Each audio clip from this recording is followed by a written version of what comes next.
نبیوں اور پیغمبروں کا دور ہوتا تو چیزوں کو گناہ و ثواب کے پیمانے پہ پرکھا جاتا، پھر دور فلسفیوں اور دانشوروں کا ہوا تو چیزوں کو صحیح اور غلط کے پیمانے پہ پرکھا جانے لگا۔ اب ہم جس دور میں ہیں یہ دور ہے بزنس مینوں کا۔ یہاں ہر چیز کو نفع اور نقصان کے پیمانے پہ پرکھا جاتا ہے، نیکی بدی صحیح غلط گناہ ثواب اب کچھ نہیں، صرف نفع ہونا چاہیے اب تو۔ اور مزید پستی یہ کہ اس دور کی سیلیبریٹی کلاس بھی یہی کمیونٹی ہے یا پھر انٹرٹینرز ہیں۔ اس دور میں یہ جو ایک نیا ڈپریشن وجود میں آیا ہے نا، فائنینشل ڈپریشن، اس کا موجد بھی یہی طبقہ ہے۔ 20-22 سال کی عمر میں اللہ رب العزت نے کسی ایک پہ کرم کر دیا، اسے دولت سے نواز دیا، بس پھر اس نے اسے اللہ کی عطا سمجھنے کی بجائے اپنا کمال جانا اور دوسرے لاکھوں نوجوانوں کو احساس کمتری میں مبتلا کرنے کی اس نے ٹھان لی۔ نتیجہ یہ ڈپریشن۔ لوگوں کو بھی رزق کے معاملے پہ اللہ پہ اعتبار نہیں رہا۔ اب اللہ رب العزت نے قرآن حکیم میں واضح فرمایا ہے کہ ما من دابۃ فی الارض الا علی اللہ رزقھا، زمین پہ کوئی ذی حیات ایسی نہیں جس کا رزق ہمارے ذمہ نہ ہو۔ تو ڈپریشن کس بات کا ہے پھر کہ مل کیوں نہیں رہا؟ وَيَعْلَمُ مُسْتَقَرَّهَا، ہم جانتے ہیں کہ کب تک اس رزق کو روک کے رکھنا ہے، تمہارے حوالے نہیں کرنا۔ تم تو جلد باز ہو، کم علم ہو، چاہتے ہو کہ اسے میں نے 20 سال کی عمر میں دیا ہے، تمہیں بھی 20 سال کی عمر میں دے دوں۔ اس دنیا کی بنیاد میں نے اختلاف عمل پہ رکھی ہے، رزق پہ زندگی ہے، وقت پہ زندگی نہیں۔ یہ بڑی اہم بات ہے، رزق ختم زندگی ختم۔ اس کی ہو سکتا ہے عمر ہی میں نے 40 سال رکھی ہو، اس لیے اسے 20 سال میں دے دیا۔ تمہیں عمر میں نے 80 سال دینی ہے تو تمہیں 20 سال میں کیوں دوں؟ میں نے ایک اپنی زندگی میں یہ واقعہ دیکھا ہوا ہے۔ ہمارا اپنا ایک کلاس فیلو تھا، کروڑ پتی ہو گیا وہ آنن فانن۔ اچھا یہاں پہ ہم فائنینشل ڈپریشن کی بات کر رہے ہیں، اس لیے پیسوں کی بات کر رہا ہوں، ورنہ رزق صرف پیسہ نہیں ہوتا، اور بہت سی چیزیں ہیں جو رزق میں شامل ہیں۔ کبھی اس کے اوپر اللہ نے توفیق دی تو ہم بات کریں گے کہ رزق دراصل کیا ہے، لیکن یہاں پہ ہم فائنانس کی بات کر رہے ہیں۔ تو ایک دوست تھا ہمارا، آنن فانن کروڑ پتی ہو گیا، تو ظاہر سی بات ہے ہمارے ساتھ والا پھر بہت سے اسے دیکھ کے احساس کمتری میں بھی مبتلا ہو گئے ہوں گے، کیونکہ اکیڈمک میں بھی وہ کوئی بہت ایکسٹرا آرڈنری اسٹوڈنٹ نہیں تھا۔ لیکن اے اللہ دی وانڈے، جسے چاہتا ہے وہ عزت دیتا ہے، جسے چاہتا ہے وہ دولت دیتا ہے۔ دولت کا تعلق آپ کی قابلیت کے ساتھ، آپ کی تعلیم کے ساتھ کوئی نہیں ہے۔ آپ اپنے ارد گرد نظر گھما کے دیکھ لیں، یہ اللہ کی عطا ہے، وہ جسے چاہتا ہے جب چاہتا ہے عطا کر دیتا ہے، وہ دیا وہی جانتا ہے۔ تو اللہ نے اسے بڑی دولت دی، لیکن پچھلے سال ڈینگی ہوا اور وہ اللہ کو پیارا ہو گیا۔ اس کی شادی کا کارڈ ابھی بھی میرے پاس پڑا ہوا ہے، شادی سے 10-12 دن پہلے اوپر سے بلاوا ہو گیا، اللہ کی طرف سے وہ چلا گیا۔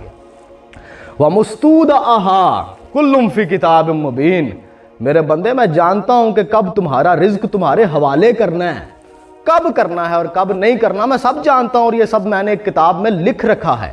اور جب وقت آ جائے گا تو رزق وہاں سے میں تمہیں دوں گا جہاں سے تمہارا گمان بھی نہیں ہوگا، موت کی طرح پہنچے گا وہ رزق تم تک۔ تمہیں صرف یہ کرنا ہے کہ مجھ پہ یقین کرنا ہے، بس۔ پھر نہ کوئی غم رہنے دوں گا، نہ کوئی حزن، نہ خوف، نہ ملال۔ اور اگر سرنڈر کر دو میرے آگے تو پھر ایک اور شے بھی تمہیں دوں گا جسے یہ دنیا کہتی ہے کمال۔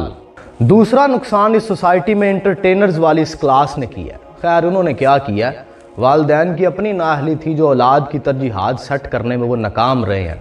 پیرنٹنگ کا پورا انسٹیٹیوشن یقین کریں تباہ ہو گیا۔ اب جب یہ والی جنریشن جن کی سیلیبریٹی کلاس یہ بزنس مین طبقہ ہے یا پھر یہ انٹرٹینرز جن کی سیلیبریٹی کلاس ہے نا، سوچیں جب یہ والدین بنیں گے، پیرنٹنگ کا انسٹیٹیوشن ان لوگوں کے ہاتھ میں آئے گا تو کیا بھوال مچے گا۔ تاریخ میں شاید اتنا کمزور فیملی سسٹم کبھی نہیں دیکھا گیا ہوگا۔ اب آج کے معاشرے میں ناکام شادیوں کی ریشو دیکھ لیں، طلاق کی ریشو دیکھ لیں، آپ کے ہوش اڑ جائیں گے۔ لیکن ابھی بھی کچھ حالات ٹھیک ہے، ذرا اس جنریشن کو یہ انسٹیٹیوشن سنبھال لینے دیں، پھر آپ کو پتا چلے گا کہ اصلی ڈیمیج کیا ہوتا ہے۔ یہ جو ہمارے دادی دادا کے پاس تھا نا جب یہ انسٹیٹیوشن، یہ پیرنٹنگ کا انسٹیٹیوشن، تعلیم یافتہ بہت تھوڑے تھے، وہ تعلیم یافتہ نہ ہونے کے باوجود ایسا لگتا ہے کہ سپر ہیومنز تھے وہ اس معاملے میں، چھتنارا درخت تھے وہ، اللہ کی قسم ہے۔ ہم صرف کتابی طور پہ تعلیم یافتہ ہیں، ورنہ اخلاقیات میں ہم ان کا عشر عشیر بھی نہیں ہیں۔ ہماری عمریں ان سے کم ہیں، ان کی عمریں ہم سے زیادہ تھی، ان کی صحت ہم سے اچھی تھی، وہ حیادار ہم سے زیادہ تھے، ان کی سوچ اس جنریشن سے کئی اچھی تھی، وہ رشتوں کو نبھانا ہم سے اچھا جانتے تھے۔ ایک مضبوط فیملی سسٹم کی داغ بیل ڈالی تھی اس جنریشن نے جو ہمارے دادے اور دادی کی جنریشن ہے۔ میں ریسنٹلی ایک جگہ پہ بیٹھا ہوا تھا تو وہاں دوست احباب گفتگو کر رہے تھے، انہوں نے کہا کہ ہماری جو یہ جنریشن ہے نا یہ کتابوں سے دور ہو گئی ہے، اس کی وجہ یہ ہے کہ موبائل فون آ گیا ہے، یہ ادب سے دور ہو گئی ہے، اس کی وجہ انہوں نے ٹیکنالوجی کہا کہ یہ ٹیکنالوجی آ گئی ہے، موبائل فونز آ گئے، اس نے جو ہے وہ جنریشن گیپ ڈال دیا ہے، اس موبائل فون نے آ کے لوگوں کو لوگوں سے جدا کر دیا ہے۔ میں نے کہا یار ایسا نہیں ہے، کتاب سے دور ہونے کی وجہ یہ نہیں ہے کہ موبائل فون آ گیا۔ ہمیں ہمارے بزرگ بھی بتاتے تھے، آپ کے دادا دادی میں سے اگر کوئی سلامت ہے، اللہ ان کی زندگی سلامت رکھے، انہیں پوچھیے گا کہ ان کے دور میں جو ٹیکنالوجی آئی تھی نا وہ تھی ریڈیو، یا پھر فلم تھی ان کے دور میں بھی، وہ بتائیں گے کہ ریڈیو سننے کے لیے ہم ساری رات بیٹھے رہتے تھے، فلم دیکھنے کے لیے وہ 50 میل کبھی ٹریول کر کے جاتے تھے، سینما گھروں میں جاتے تھے، انہیں بھی کریز تھا یہ سارا کچھ دیکھنے کا۔ اس دور کی ٹیکنالوجی وہ فلم تھی اور ریڈیو تھی، انہوں نے پورا وقت دیا انہیں، لیکن پھر بھی وہ سوشلی ہم سے بہت آگے تھے، لوگوں کے ساتھ وہ کنیکٹ تھے۔ اب یہاں پہ مسئلہ کہیں اور آ گیا ہوا ہے، ہم جو موبائل فون کو ٹھہراتے ہیں نا کہ اس نے یہ سارا کام خراب کیا، موبائل فون نے صرف کام خراب نہیں کیا، ترجیحات کہیں اور سے ڈگمگا گئی ہیں۔ آج بھی یورپ کے اندر کتاب چھپتی ہے تو 5 ملین کا ایڈیشن چھپتا ہے اس کا۔ یہ جو ہیری پوٹر کا جو 8واں آیا نا تو میں اس کے بارے میں پڑھ رہا تھا کہ سڑکیں بلاک ہو گئیں انگلینڈ کی، تو انہوں نے حکومتی لیول پہ اعلان کیا کہ ہمارے پاس بہت سی کاپیز ہیں، آپ اپنے گھروں میں چلے جائیں اور آپ کو وہ کاپیز مل جائیں گی۔ کتاب کی بات ہو رہی ہے کہ ریڈر وہاں پہ آج بھی موجود ہے۔ آپ کے ہمسایہ ملک کے اندر جب کوئی کتاب کا ایڈیشن چھپتا ہے 10 لاکھ کا ایڈیشن چھپتا ہے، وہاں پہ آج بھی ریڈرز موجود ہیں۔